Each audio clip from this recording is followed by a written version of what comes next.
Welcome to the Black Gay History Channel. Please share this video and subscribe to this channel for more captivating content. I've always loved pop culture, R&B music, and music videos as a kid, and so I'd always heard of the Debarge family but never did a deep dive into the musical family's legacy until recently. It turns out that one of the leaders of this clan of talented musicians, Bobby Debarge, wasn't just a talented vocalist, musician, and producer. He was also bisexual, something that I think was likely a more important fact in his life than is really talked about. Bobby Debarge and his family would see fame and success in the 1970s and 80s, but because of many of the family's public struggles and turmoil, it seems like pop music enthusiasts may focus on their struggles versus their musical legacy. I think coupled with the fact that Bobby's younger brother, Bunny, and a musical collaborator and friend, Gregory Williams, spoke about Bobby being bisexual in the 2008, some fans may have turned their back on his legacy. Bobby Debarge was the eldest of the Debarge family, and after their mother, R&B and gospel singer Ederline, divorced their abusive father, the family moved to Grand Rapids, Michigan. The family had roots in Michigan, and though they would work in LA and the music business for many years, they still kept their roots in Michigan. Many siblings in the Debarge family openly spoke about how their father's abuse had a profound effect on his children, particularly Bobby, who likely seen the most of it being the eldest.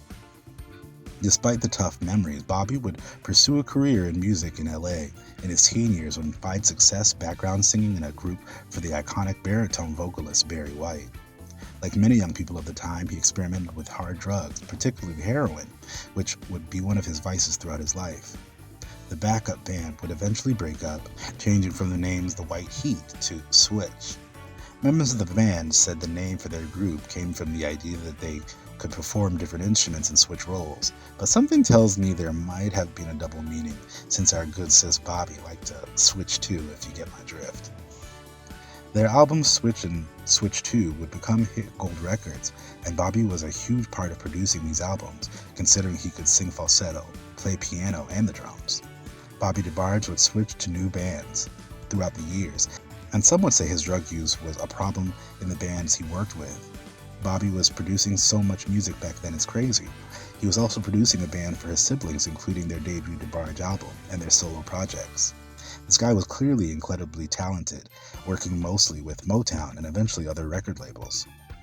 Being a black musical family in the 1970s and 80s, there was always an inevitable comparison to the Jackson family, which also had several popular sibling singers, abusive toxic fathers, and critical acclaim.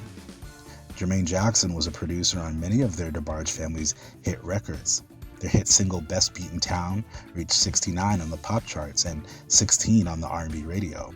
It's an incredibly funky song that's great for the dance floor. I See Why it was a hit.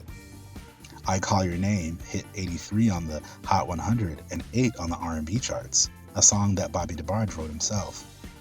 I Call Your Name is a gorgeous mid-tempo soul song where Bobby's soaring falsetto takes center stage, and it's a very pleasing and sweet love jam. It looks like I'm going to have to review some more of their music on the channel on a later date. The most recognizable Debarge family hit for most people, myself included, is Rhythm of the Night, the upbeat Latin-inspired party song sung by younger brother El Debarge that is still played as a classic R&B pop track today. The Debarge family has been sampled by your favorite rappers and singers on some of their most popular tracks, including artists like Tupac, Biggie, and Mariah Carey. After the Debarge family disbanded in the 80s, it wouldn't be long before Bobby Debarge was caught up in drug trafficking charges in Michigan, giving him a 5-year conviction in prison. By the time he had entered prison, he was living with HIV, and not long after being released in 1995, he would pass away from complications of AIDS. Bobby Debarge continued to work on music till his last days and left an impressive legacy on music and black culture in America. Bobby Debarge was married with kids, but we know that many gay and bisexual men have kids and get married. Considering his brother and musical collaborators felt it important to mention he was bisexual, I wonder if his struggles with his sexuality were intertwined with his struggles with substances, because we do know in these days and age that that's pretty common. I'd love to know how being bisexual affected his relationships, and I'm just going to say it. We all know many men in music were getting it on and keeping it secret, so it's likely Bobby Debarge had affairs and male lovers in the music industry, which probably made things complicated in his career. While some people might think these stories of his bisexuality are just side notes to his legacy, men who love men need to know that all aspects of their identity are valued as a part of the family.